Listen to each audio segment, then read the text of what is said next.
Hello दोस्तों, कैसे हैं आप सब। उम्मीद करते हैं कि ठीक ही होंगे। हम लोग क्लास 10th का बायोलॉजी पढ़ रहे थे, पहला चैप्टर जिसका नाम जैव प्रक्रम है। ऑलरेडी जो है इस चैप्टर का 3 वीडियो जो है अपलोड हो चुका है, ये चौथा पार्ट है। और अगर आप लोग उस वीडियो को नहीं देखे हैं तो पहले उसको देख लेना ज़्यादा अच्छा होगा, क्योंकि कोई भी चीज़ क्रम से समझने के बाद जो है देखने के बाद अच्छे से समझ में आता है। और इस पार्ट में हम लोग जो है मुख्य रूप से प्रकाश संश्लेषण और प्रकाश संश्लेषण का रासायनिक समीकरण, उसके लिए आवश्यक कच्ची सामग्री और प्रकाश संश्लेषण का क्या महत्व है ना, हम लोगों के जीवन में या और भी जो है जीव जंतु धरती पर है उसके जीवन में, और प्रकाश संश्लेषण को प्रभावित करने वाले कारक, ये सारे जो है कि चीज़ों पर इस वीडियो में हम बात करने वाले हैं। जो भी प्रकाश संश्लेषण से संबंधित बातें हो सकती है, कोशिश करते हैं। तो आपको याद होगा कि हम लोग सीरियल नंबर से पढ़ते हुए आ रहे हैं और 10 नंबर तक जो हम लोग कंप्लीट कर चुके हैं। तो ये 11वां नंबर में हम लोग आज पढ़ेंगे प्रकाश संश्लेषण क्या होता है। देखिए, अगर प्रकाश संश्लेषण क्या होता है एक लाइन में अगर आपको समझना है तो बस इतना समझिए कि पौधा जिस विधि द्वारा अपना भोजन तैयार करता है उसे प्रकाश संश्लेषण कहते हैं। बस यही बात है। आपको पता है ना कि पौधा भी सजीव है, पौधा भी अपना भोजन करता है। तो पौधा जो भोजन बनाता है ना, तो उसी प्रक्रिया को प्रकाश संश्लेषण कहते हैं। बस एक लाइन में कि पौधा जिस विधि से अपना भोजन तैयार करता है उसे प्रकाश संश्लेषण कहते हैं।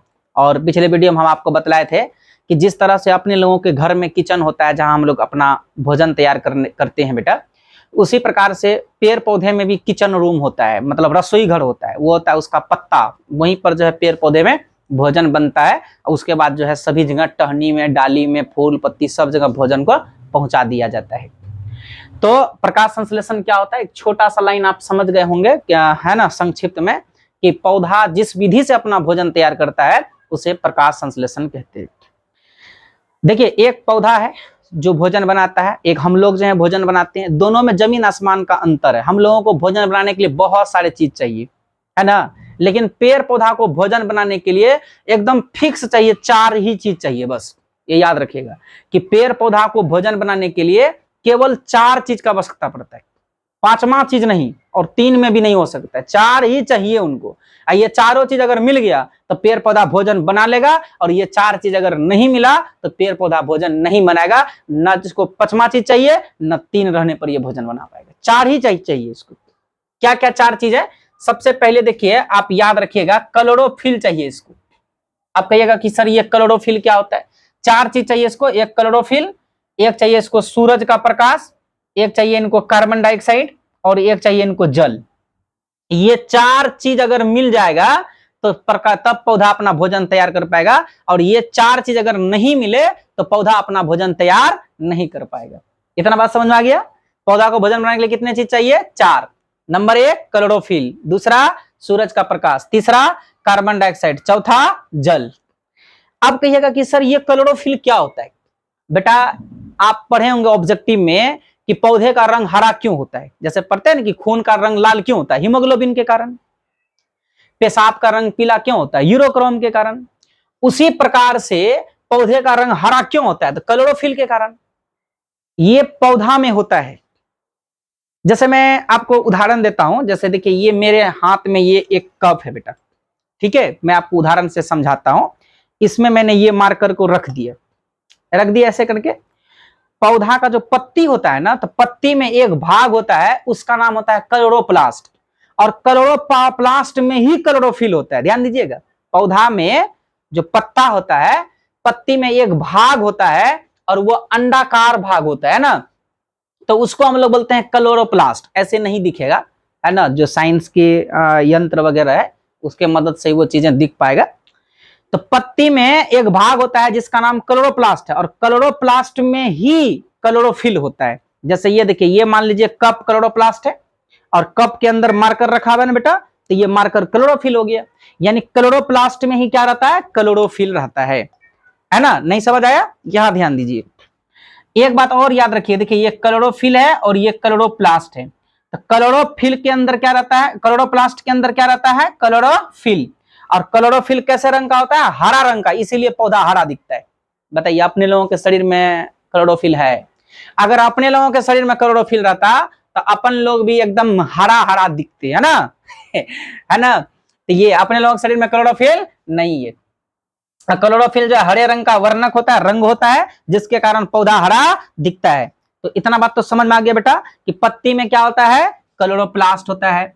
क्लोरोप्लास्ट में क्या होता है, क्लोरोफिल होता है। क्लोरोप्लास्ट में ही क्लोरोफिल होता है और क्लोरोफिल हरे रंग का होता है, जिसके कारण पौधा का पत्ती हरा दिखता है। मैंने अभी क्या बोला, पौधा का भोजन की फैक्ट्री, पौधा का भोजन का किचन रूम, रसोई घर पत्ती को बोलते हैं, क्योंकि पौधा को भोजन बनाने के लिए क्लोरोफिल चाहिए और ये क्लोरोफिल पत्ती में उपस्थित क्लोरोप्लास्ट में ही रहता है।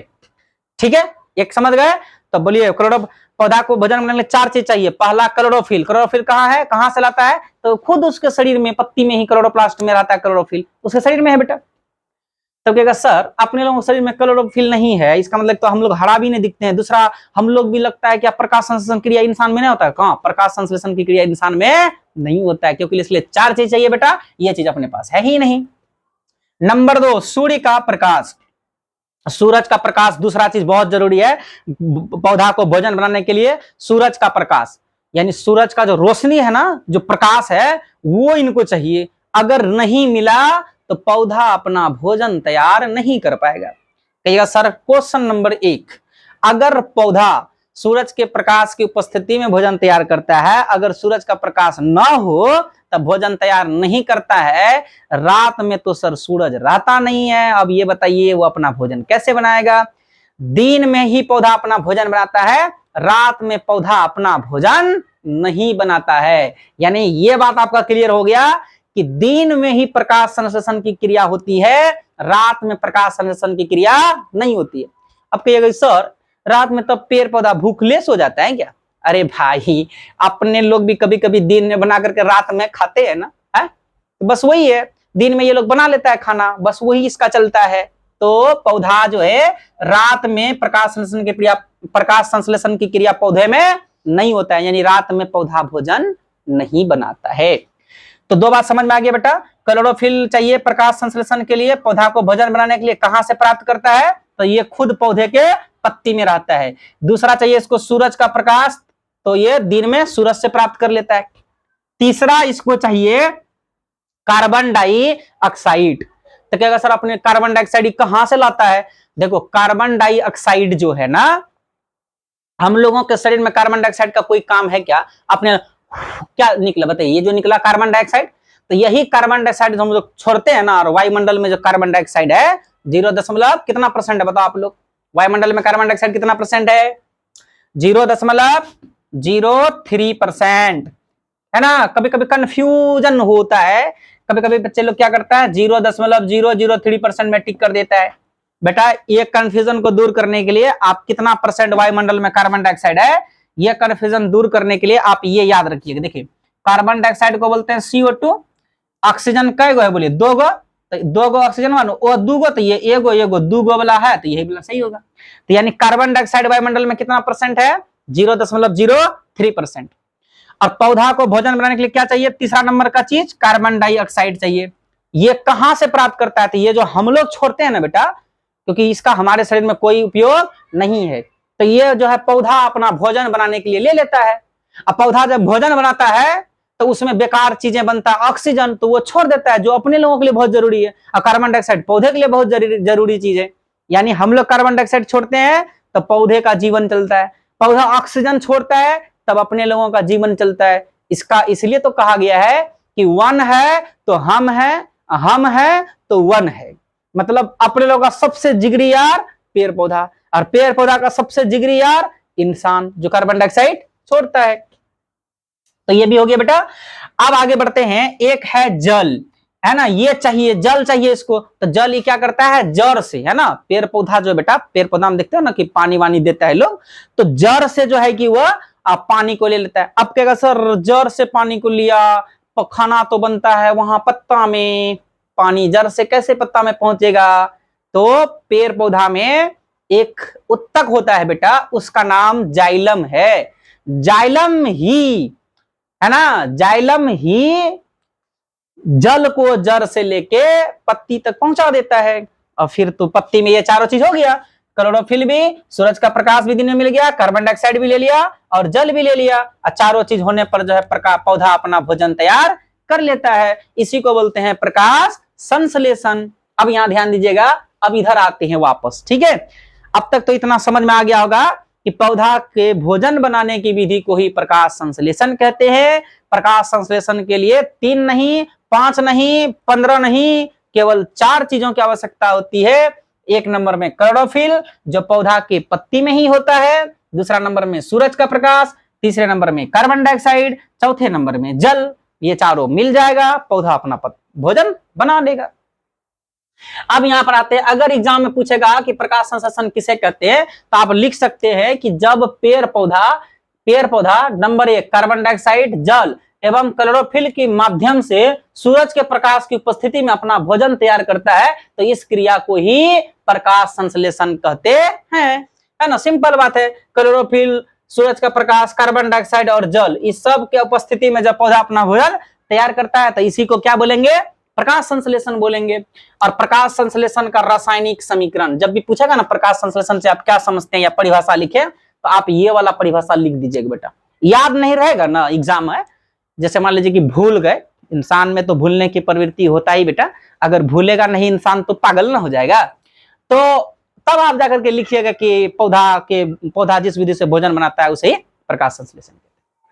तो परिभाषा लिखने के बाद ये समीकरण लिख दीजिएगा, प्रकाश संश्लेषण का रासायनिक समीकरण। देखो, कार्बन डाइऑक्साइड प्लस जल, कार्बन डाइऑक्साइड प्लस जल, है ना। कार्बन डाइऑक्साइड, हाइड्रोजन का परमाणु 24, 12 छोड़ना 12 24, ठीक। अब देखिए कार्बन डाइऑक्साइड और जल, 2 चीज हुआ, देखिए ना यहाँ पर कार्बन डाइऑक्साइड जल 2 चीज हुआ। तीसरा सूरज का प्रकाश, तीर के ऊपर में दिए, क्लोरोफिल 4 चीज, बोलो 4 चीज हो गया ना। चारों की उपस्थिति में जो है, अभी देखिए इधर जो क्या क्या बना, एगो ग्लूकोज बन गया, ये पौधा का भोजन हो गया, और फिर ऑक्सीजन और फिर जल, 3 चीज बनता है। यानी पौधा में जब प्रकाश संश्लेषण की क्रिया होती है, तो प्रकाश संश्लेषण की क्रिया के दौरान कितनी चीज बनता है बेटा, 3 चीज बनता है, एक ग्लूकोज, एगो ऑक्सीजन, एगो जल। तो ग्लूकोज से तो पौधा को ऊर्जा प्राप्त हो जाता है, ठीक है, पौधा का पोषण हो जाता है इससे।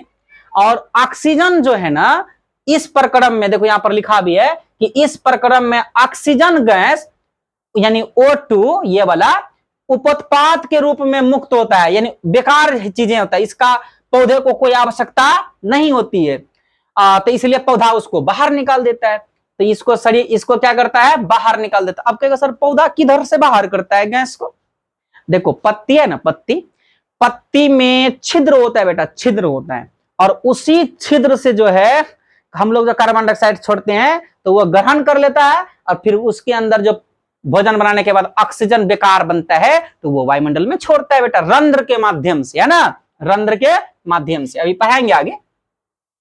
और हो गया जल भी बनता है पौधे में, तो पौधा में भी जल होता है। तो कहेगा सर अपने लोगों के शरीर में जल ज्यादा होता है तो अपने लोग जाकर के निकाल देते हैं, लेकिन ये कैसे निकालता है, अगर पौधे में जल ज्यादा हो गया तब, तो पौधा में जब जल ज्यादा हो जाता है तो वही रंध्र के माध्यम से, जो पत्ती में छिद्र होता है उसी के माध्यम से भाप बन करके जल क्या होता है, चल जाता है ऊपर एकदम, समझे नहीं। बादल वहां पर बादल बनने में मदद कर देता है। ये लेकिन बोलता है कि पेड़ पौधा ज्यादा रहेगा तो बारिश ज्यादा होगा, तो वाष्प बन करके सीधा ऊपर चल जाता है, ठीक है बेटा।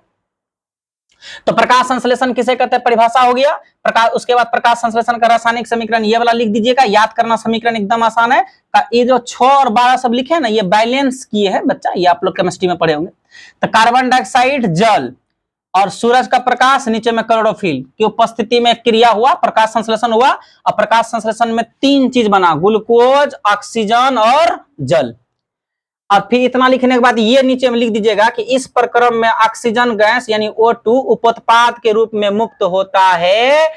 अब कहिएगा सर ये जो ऑक्सीजन यहाँ पर बना जो अपने लोग लेते हैं, ये किससे बना सर, ये वाला ऑक्सीजन का है कि ये वाला ऑक्सीजन है, जल वाला का कि कार्बन डाइऑक्साइड वाला का। देखिए ना, इधर कार्बन डाइऑक्साइड में भी ऑक्सीजन है, इधर जल में भी ऑक्सीजन है। अब जो इधर ऑक्सीजन बाहर निकला है, ये वाला ऑक्सीजन किसका है, कार्बन डाइऑक्साइड का ऑक्सीजन है कि जल का ऑक्सीजन है जो अपने लोग लेते हैं। तो यहाँ पर देखिए क्या लिखा है, इस प्रक्रम में ऑक्सीजन गैस उपोत्पाद के रूप में मुक्त होता है जो जल के अपघटन मतलब टूटने से, यानी जल का ये जो ऑक्सीजन है वही ऑक्सीजन ये है बेटा जो पेड़ पौधा बाहर छोड़ता है और अपने लोग ले लेते हैं, ठीक है। तो ये प्रकाश संश्लेषण से आप क्या समझते हैं, अगर एग्जाम में आएगा तो आप ये वाला परिभाषा, ये रासायनिक समीकरण और ये वाला लाइन नीचे में लिख दीजिएगा, है ना। तो ये आपका कंप्लीट हुआ कि प्रकाश संश्लेषण क्या है ना। इतना जो है आप लिख देना। अब आते हैं हम लोग 12वें नंबर में, प्रकाश संश्लेषण का स्थान, यानी प्रकाश संश्लेषण की क्रिया कहां पर होती है। तो बताइए, क्या प्रकाश संश्लेषण की क्रिया इंसान के शरीर में होता है क्या? नहीं ना, क्योंकि सर अपने शरीर में क्यों नहीं होता, अभी बात की, अपने शरीर में क्लोरोफिल नहीं होता है। प्रकाश संश्लेषण का स्थान याद रखिएगा, प्रकाश संश्लेषण की पूरी प्रक्रिया आदि से लेके अंत, यानी शुरुआत से लेके लास्ट तक, अब पूरा प्रक्रिया कहां पर होता है? तो क्लोरोप्लास्ट में होता है ना। यानी प्रकाश संश्लेषण की पूरी प्रक्रिया कहां पर होता है? क्लोरोप्लास्ट में। अच्छा, कभी कभी ना आप लोग क्लोरोप्लास्ट, पर्णहरित, क्लोरोफिल, बड़ा टेंशन होगा। जैसे मैंने अभी क्या कहा कि पत्ती में ये वाला, जैसे कि पत्ती में होता है क्लोरोप्लास्ट और क्लोरोप्लास्ट में होता है क्लोरोफिल, तो ये वाला मान लीजिए कप है, ये क्लोरोप्लास्ट है, इसमें ई रख देंगे तो हुआ क्लोरोफिल। तो ये कप हो गया जो क्या, बोलिए, क्लोरोप्लास्ट, और ये मार्कर क्या हो गया? क्लोरोफिल हो गया। वैसे करके पत्ती में एक हिस्सा आता है क्लोरोप्लास्ट, उसी में पाया जाता है क्लोरोफिल। ये जो क्लोरोप्लास्ट, क्लोरोफिल है ना, ये अंग्रेजी शब्द है। क्लोरोप्लास्ट को ये हरित लवक बोलते हैं हिंदी में, और क्लोरोफिल को क्या बोलते हैं? पर्णहरित बोलते हैं। तो आप थोड़ा याद रखिएगा कि क्लोरोफिल को ही पर्णहरित और क्लोरोप्लास्ट को हरित लवक। कभी इसके जगह पर ये शब्द, कभी इसके जगह पर ये शब्द आ जाता है, थोड़ा कंफ्यूजन होता है, तो आप इसको थोड़ा सा ध्यान रखिएगा, है ना। अब इधर आ जाइए, तो प्रकाश संश्लेषण की पूरी प्रक्रिया कहां पर होता है? तो आदि से अंत तक कहां पर होगा? क्लोरोप्लास्ट में, यानी जो पत्ती में क्लोरोप्लास्ट की रचना होती है ना बेटा, वहीं पर आदि से अंत तक पूरे प्रकाश संश्लेषण की क्रिया होता है। अब आते हैं, जैसे कि एग्जाम में प्रश्न पूछेगा कि प्रकाश संश्लेषण की प्रक्रिया होती है ना, फूल में, फल में, जड़ में या पत्ती में? आंसर होगा पत्ती में, और पत्ती में ही तो क्लोरोप्लास्ट होता है ना, तो क्लोरोप्लास्ट होगा आंसर। अब अगला स्टार देखिए क्या है, ये थोड़ा समझिएगा। क्लोरोप्लास्ट में क्लोरोफिल वर्णक पाया जाता है, अभी समझे ना, क्लोरोप्लास्ट में ही क्लोरोफिल वर्णक पाया जाता है। ये अधिकांश पौधों की पत्तियों में पाया जाता है, अधिकांश, इसका मतलब और भी कहीं पाया जाता है ना। ये अधिकांश पौधों की पत्तियों में पाया जाता है, इसलिए पत्ती को प्रकाश संश्लेषी अंगक कहते हैं। ये जो पत्ती है, ये प्रकाश संश्लेषी अंग है। सही बात है, सूरज के प्रकाश को यही ना खींचता है, ये जो क्लोरोफिल होता है ना, यही सूरज के प्रकाश को खींचता है। अब यहाँ पर देखिए, क्लोरोप्लास्ट में क्लोरोफिल होता है, और चूंकि ये अधिकांश पौधे के पत्तियों में पाया जाता है, इसलिए पत्ती को कौन अंग बोलते हैं? प्रकाश संश्लेषी अंग बोलते हैं। क्योंकि ये जो क्लोरोप्लास्ट में जो क्लोरोफिल होता है, ये पौधे, ये सूरज के प्रकाश को अवशोषित करने का काम करता है, इसलिए जो क्लोरोप्लास्ट है वो प्रकाश संश्लेषी अंग है। और चूंकि क्लोरोप्लास्ट पत्ती में पाया जाता है, इसलिए पत्ती भी क्या है? प्रकाश संश्लेषी अंग है। तो यहाँ पर ये बात याद रखना, और यही बात यहाँ पर लिखा है कि हरित लवक को प्रकाश संश्लेषी अंगक कहते हैं। अब तुम लोग कहेगा सर कैसा बात करते हैं, यहाँ पर है कि पत्ती को प्रकाश संश्लेषी अंगक कहते हैं, और यहाँ पर है कि हरित लवक को प्रकाश संश्लेषी अंगक कहते हैं। ये कैसा है? देखिए, दोनों बात तो ये क्या ना हुआ, हरित लवक कहाँ रहता है? पत्तियों में ना रहता है, तो पत्ती प्रकाश संश्लेषी अंगक हुआ, और उसके बाद ये प्रकाश संश्लेषी अंगक जो है, ये जो पत्ती में, देखिए हरित लवक जो पत्ती में होता है, अगर हरित लवक प्रकाश संश्लेषी अंगक है तो पत्ती भी प्रकाश संश्लेषी अंगक हुआ, बस यही बात है। अगला ये ध्यान दीजिएगा, ये स्टार ऑब्जेक्टिव के लिए सब है, थोड़ा याद रखिएगा, लिख लीजिएगा आप लोग। पत्ती में हरे रंग का अंडाकार रचना होता है, जिन्हें हरित लवक कहते हैं, या अंग्रेजी में इसको क्लोरोप्लास्ट कहते हैं।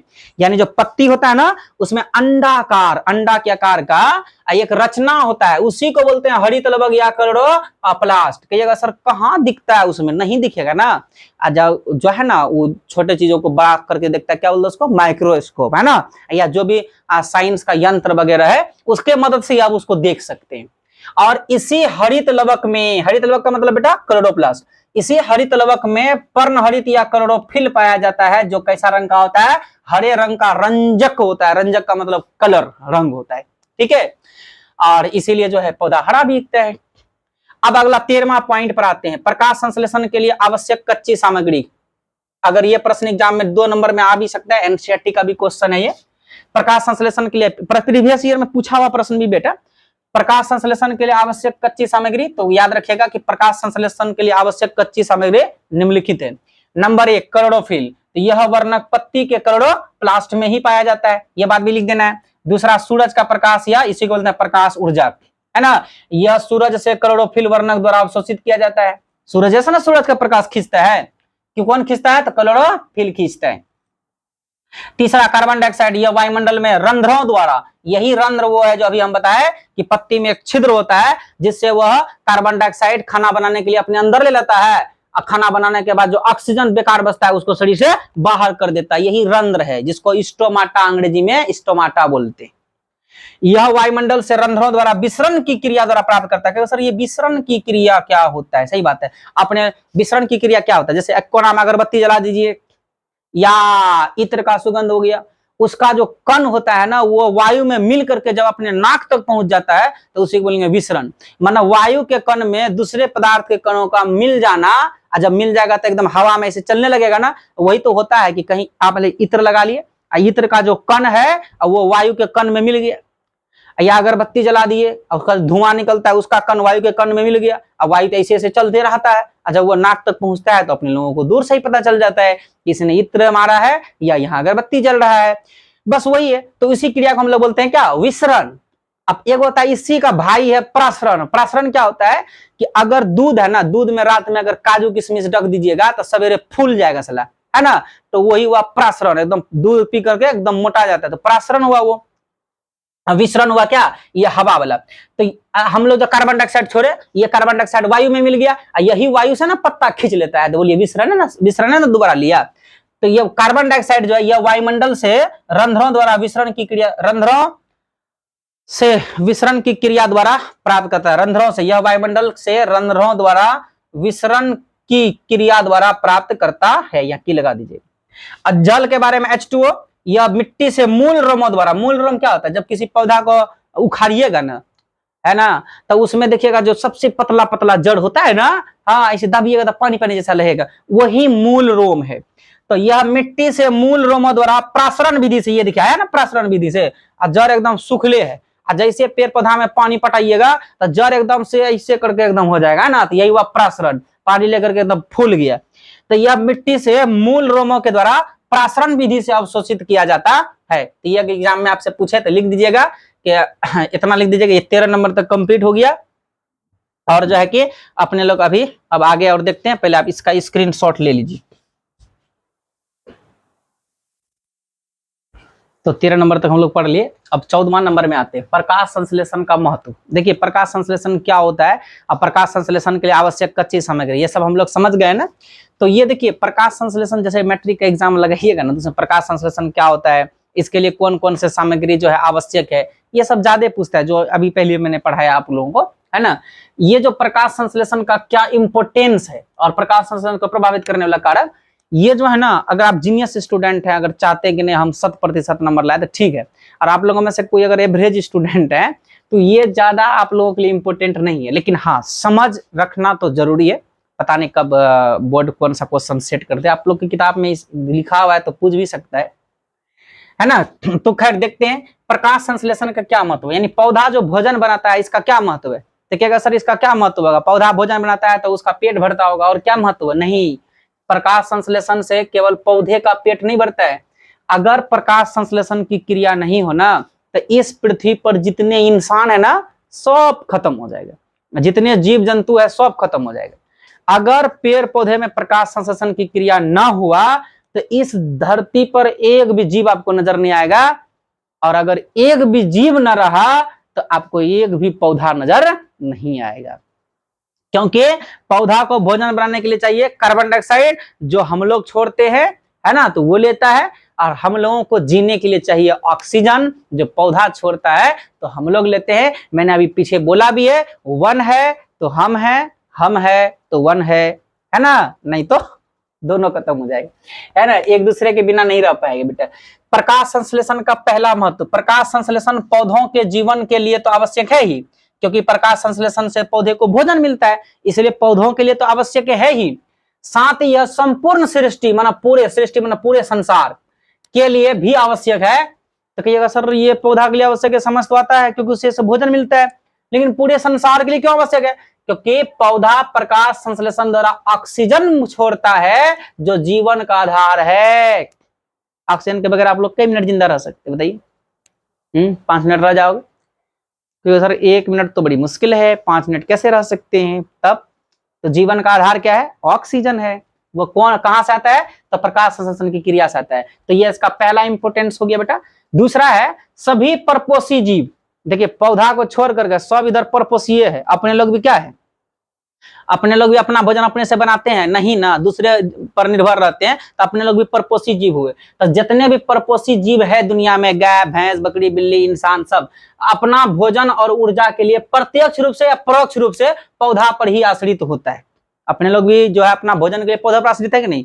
गोभी पौधा से आया, भिंडी पौधे से आया, बैगन पौधे से आया, साग पौधे से आया, है ना।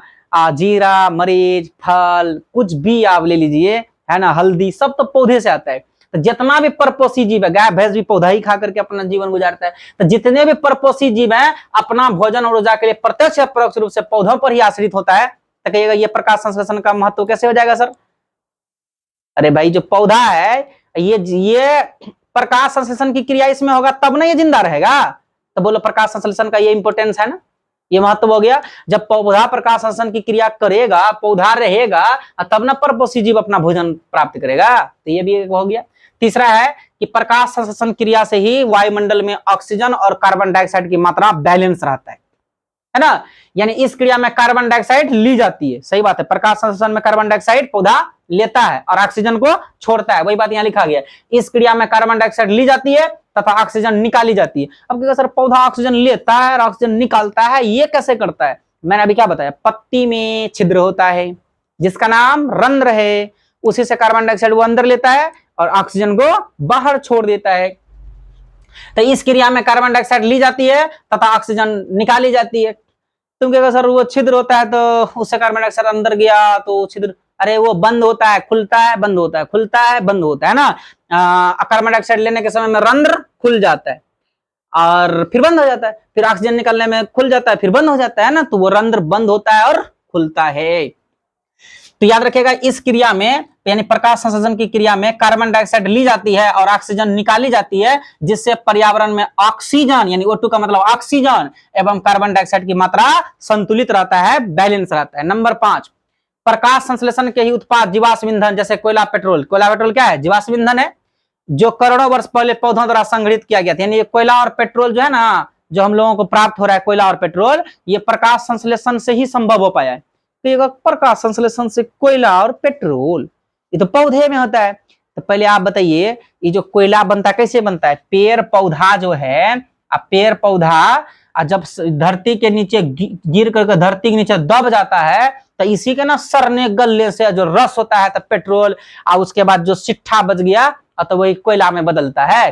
तो ये जो है, अब ये जो पौधा इतना बड़ा जवान हुआ होगा तो प्रकाश संश्लेषण से ही ना भोजन कर करके हुआ होगा। तो प्रकाश संश्लेषण का ही ना सारा अंश इसके अंदर होगा, यही गिरने के बाद इसी से कोयला और पेट्रोल जैसे चीज बनता है। इसलिए कहा गया है कि जब तक प्रकाश संश्लेषण की क्रिया नहीं होगा तो जो है, प्रकाश संश्लेषण की क्रिया नहीं होगा तो कोयला और पेट्रोल भी नहीं बन पाएगा। तो वही यहाँ लिखा है कि प्रकाश संश्लेषण की ही उत्पाद यानी प्रोडक्ट है जीवाश्म ईंधन जैसे कोयला और पेट्रोल, जो करोड़ों वर्ष पहले पौधों द्वारा संग्रहित किया गया था।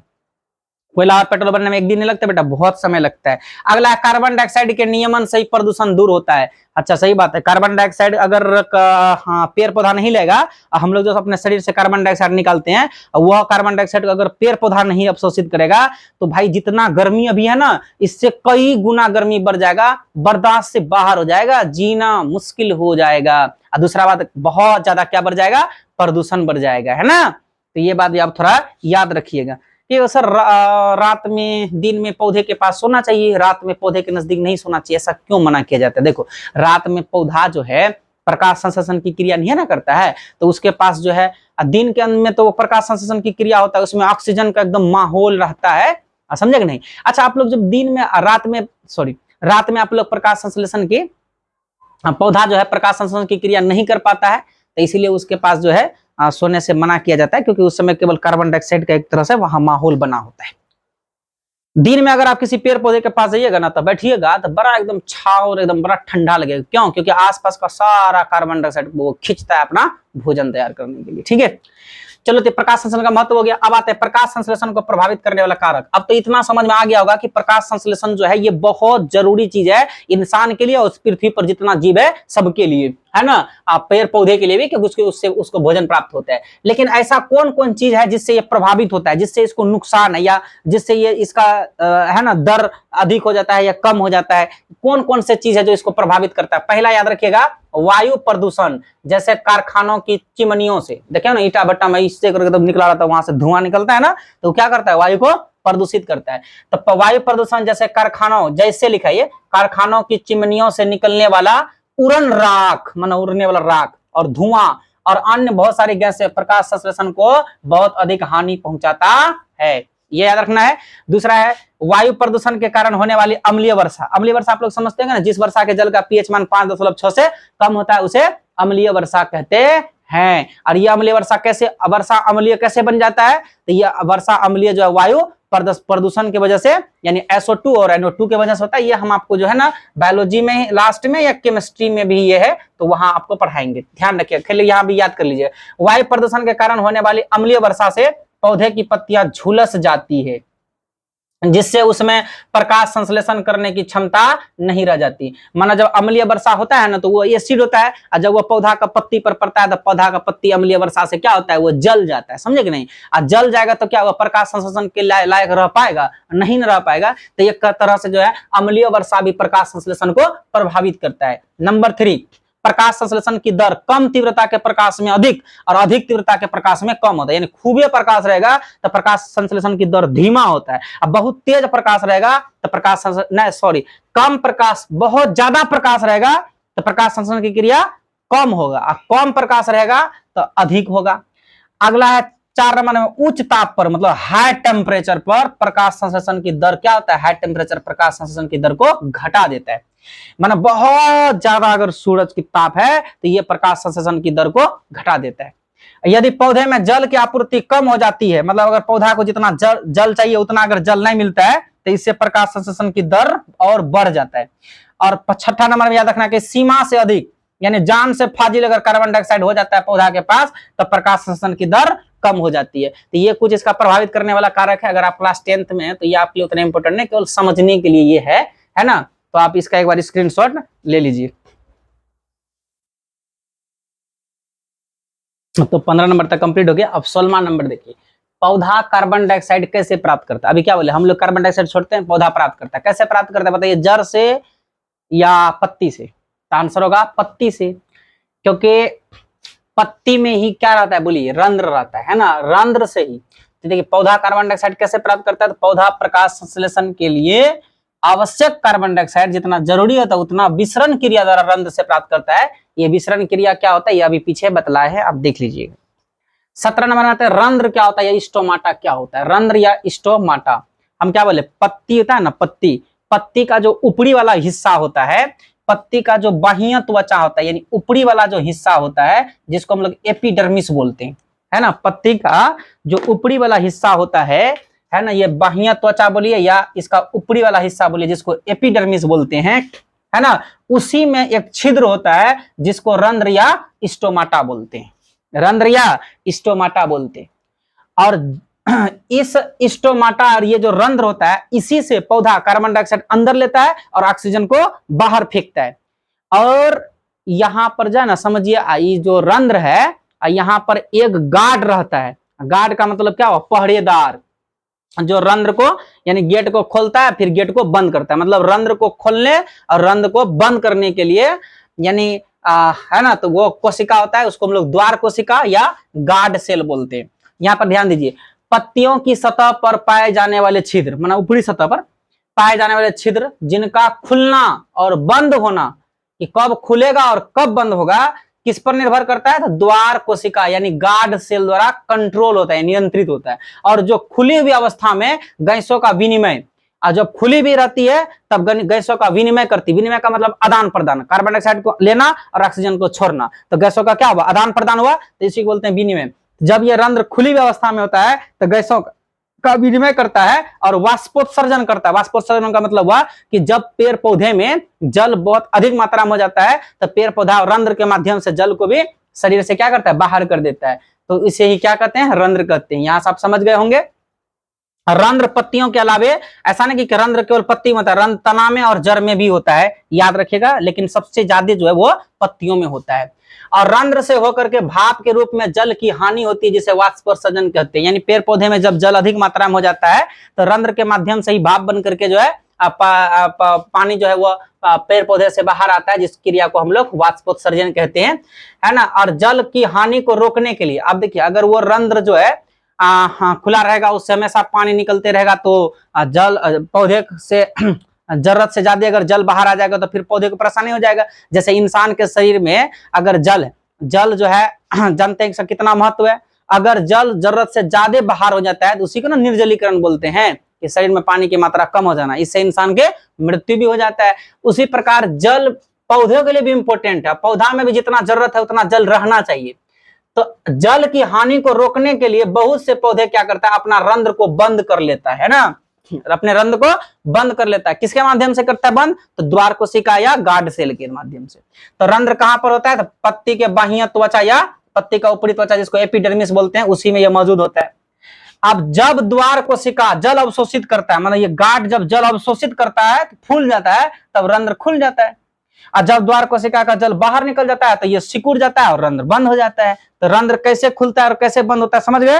ये जो गार्ड सेल है ना, जब इसमें पानी भर जाता है, जब फूल जाता है तो रंध्र खुल जाता है, और जब पानी बाहर निकल जाता है तो सिकुड़ जाता है, रंध्र बंद हो जाता है। तो यहाँ पर जो है कि ये प्रकाश संश्लेषण से संबंधित जो भी बातें थे ये इसमें कंप्लीट हुआ। फिर हम लोग जो है अब अगले वीडियो में मिलते हैं, है ना। आप लोग मन से पढ़ाई कीजिए।